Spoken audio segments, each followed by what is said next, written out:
కాంగ్రెస్ అరాచక పాలనలో అన్నదాతలు అరిగోసపడుతున్నారు. భూబకాసురు అవతారమెత్తి పాలకుల నుంచి సాగు భూములు కాపాడుకునేందుకు పడరాని పాటలు పడుతున్నారు. తాత ముత్తాతల కాలం నుంచి సాగు చేస్తూ వచ్చిన భూములను ఎలాగైనా లాక్కునేందుకు రేవంత్ ప్రభుత్వం కుట్రలు చేస్తోంది. ఈ మేరకు జయశంకర్ భూపాలపల్లి జిల్లా ఆజంనగర్లో అమాయక రైతులపైకి అటవీశాఖ అధికారులు దండెత్తారు. జేసీబీలతో వెళ్లి పంట పొలాల్లో వీరంగం సృష్టించారు. ఆ భూములన్నీ అటవీశాఖవేనంటూ అడ్డగోలుగా వాదించారు. అయినా రైతులు వెనక్కి తగ్గకపోవడంతో వారిపై జులుం చేశారు. మహిళా రైతులను కూడా చూడకుండా అరాచకంగా వ్యవహరించారు. పొలాలకు లాక్కోవద్దని ఎంత బతిమాలినా వినిపించుకోలేదు. పైగా కాళ్ళు చేతులు కట్టేసి రాక్షసుల్లాగా ప్రవర్తించారు. అటవీశాఖ అధికారుల దాడిలో కొండి శారద, పొదిళ్ల శ్రీను, పొదిళ్ల రజిత అనే రైతులు తీవ్రంగా గాయపడ్డారు.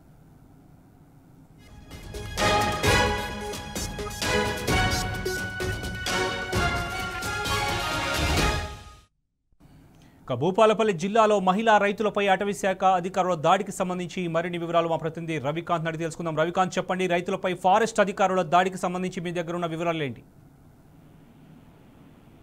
ఈ ఘటన నిన్న జరిగింది శోభన్. ప్రధానంగా వాళ్ళ ఉన్నటువంటి ఫారెస్ట్ అధికారులు కావచ్చు, ఫారెస్ట్ సిబ్బంది అమానవీయంగా ప్రవర్తించిన పరిస్థితి మనం చూస్తా ఉన్నాము. అనేక సంవత్సరాల నుంచి అక్కడ పోటీ చేసుకుంటున్నటువంటి రైతుల మీద ఇవాళ ఒక దౌర్జన్యపూరితమైనటువంటి తీరు అక్కడ కనబర్చిన పట్ల అక్కడ ఉన్నటువంటి గ్రామస్తులే కాదు, ఆజంనగర్ సంబంధించినటువంటి గ్రామస్తులు, ఆ చుట్టుపక్కల వాళ్ళే కాదు, రాష్ట్ర వ్యాప్తంగా ఉన్న ప్రజానికం అంతా కూడా ఇవాళ ఈ చర్య పట్ల దుమ్మెత్తిపోస్తున్న పరిస్థితి కనిపిస్తా ఉంది. మహిళలను కాళ్లతో, బూటు కాళ్లతో తన్నే అంశం అయితే ఇవాళ ప్రధానమైనటువంటి చర్చకు, విమర్శలకు ఫారెస్ట్ డిపార్ట్మెంట్ సంబంధించి కొనసాగుతున్న పరిస్థితి. మన కాసేపటి క్రితం వరకు కూడా ఆజంనగర్ సంబంధించినటువంటి ఫారెస్ట్ డిపార్ట్మెంట్ సంబంధించిన అధికారులతో మాట్లాడే ప్రయత్నం చేశాము.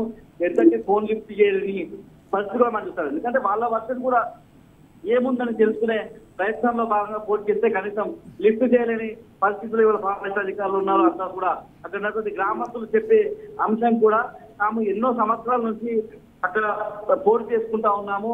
గత సంవత్సరానికి సంబంధించి కూడా అక్కడ ఉన్నటువంటి ఫారెస్ట్ అధికారులకు 5 లక్షల రూపాయలు అందించాము. ఈసారి కూడా డిమాండ్ చేశారు.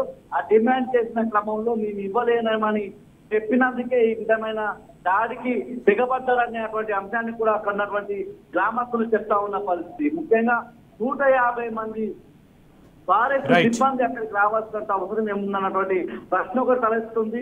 ఆ భూమిలోకి రాకుండా జేసీబీలను మాత్రమే అడ్డుకున్నామన్నటువంటి వర్షన్ కూడా ఫారెస్ట్ అధికారులను ఎవరిని అడ్డుకోలేదు.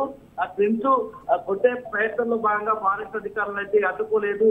తాము ప్రశ్నించే క్రమంలో జేసీబీలను ఆపే క్రమంలో వాళ్ళతో చర్చలు పెట్టాల్సి ఉంది.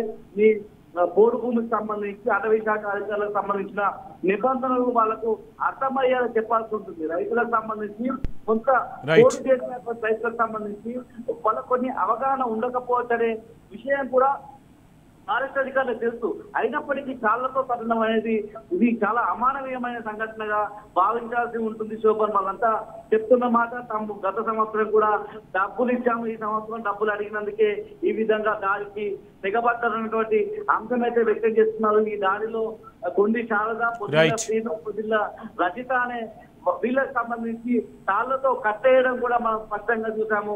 అక్కడ ఉన్నటువంటి రైతాంగం అంతా కూడా ఆగ్రహం వ్యక్తం చేస్తున్న పరిస్థితి కూడా మనం స్పష్టంగా చూస్తా ఉన్నాము. ఈ అంశానికి సంబంధించి ఫారెస్ట్ అధికారులు కావచ్చు, ఇటు పోడు రైతులు కావచ్చు, ఇరువురు కూడా భూపాలపల్లి పోలీస్ స్టేషన్ లో ఫిర్యాదు చేస్తున్న పరిస్థితి. ఇదంతా కూడా కాంప్రమైజ్డ్ మేనర్ గా ఫారెస్ట్ అధికారుల తరఫు నుంచి కొన్ని సిఫార్సులు వెళ్తా ఉన్నాయి. ఈ కేసుకు సంబంధించి మీరు ఆగిపోవాలి, కేసులు వెనక్కి తీసుకోవాలనేటువంటి విధంగా. Right Ravikant, thank you.